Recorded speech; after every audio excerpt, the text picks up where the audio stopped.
and welcome to the program. 3 years ago, the leaders of Ukraine, Russia, France, and Germany created a diplomatic group of senior representatives of the 4 countries called the Normandy Format, also known as the Normandy Contact Group.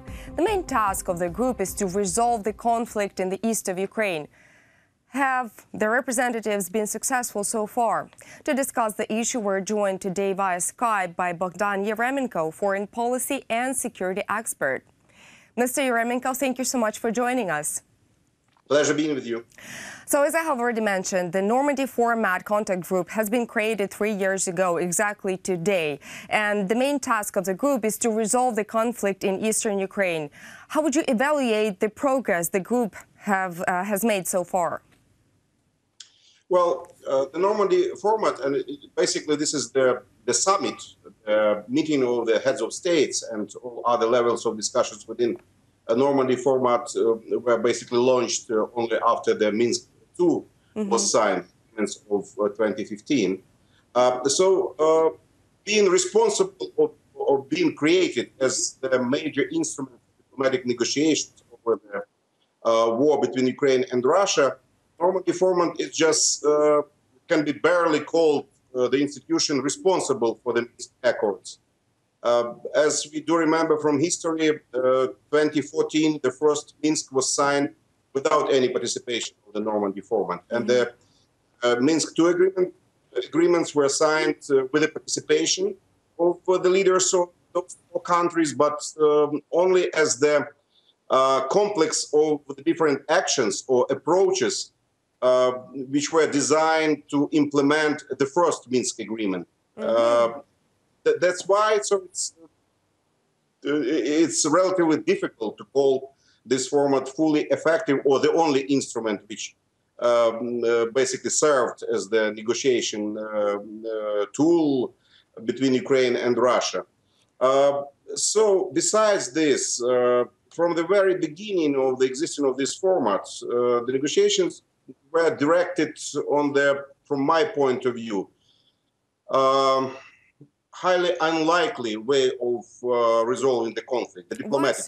Why so? Why so?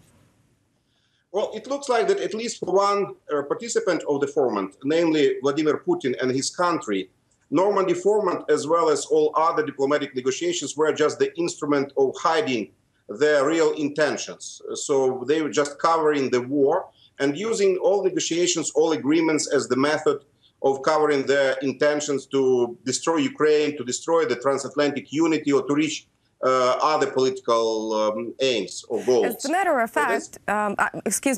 fact, Sure.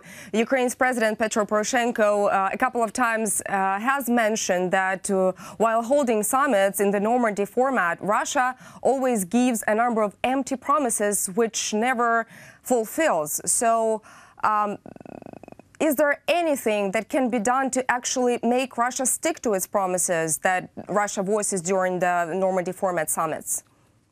Well, the unfortunate thing about the negotiations over the Ukrainian-Russian war and Minsk agreements is they specifically designed by Russian Federation the way they are, that not naming Russia as the participant of war. And under the condition, of course, Russia has all legal or formal excuses to call itself not a participant of the conflict or not the party of the conflict. And basically, yes, President Poroshenko has all rights to claim that President Putin is not fulfilling his obligations. But at the same time, President Poroshenko has signed the agreement, which is not naming Russia an aggressor, and basically created the legal background, which basically providing no perspective for the solution of the problem. Mr. Yaremenko, there have been information appearing that the United States of America could join the Normandy Format. Do you see that happening anytime soon? Hypothetically, it would assist Ukraine in its desire to put an end to the conflict, or at least to reach some sustainable ceasefire. Because, well, United States is really being considered by Russian Federation as the primarily goal of their foreign policy. So by destroying Ukraine, by trying to attack in a different way Europeans, Russia is basically trying to reach United States and to reach an agreement with America.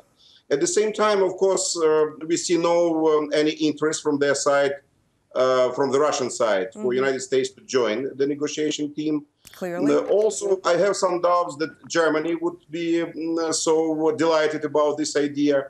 And since President Trump was elected as the United States president, I see no interest on the American side to join the negotiation format at the level of the head of state. So, again, from my point of view, it would be a great thing for the United States to join the format, but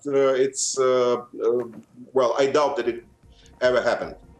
Well, thank you so much for clarifying the whole Normandy format issue to our audience. I thank you for this informative conversation. This was Bohdan Yaremenko, foreign policy and security expert. Thank you so much for watching, and goodbye.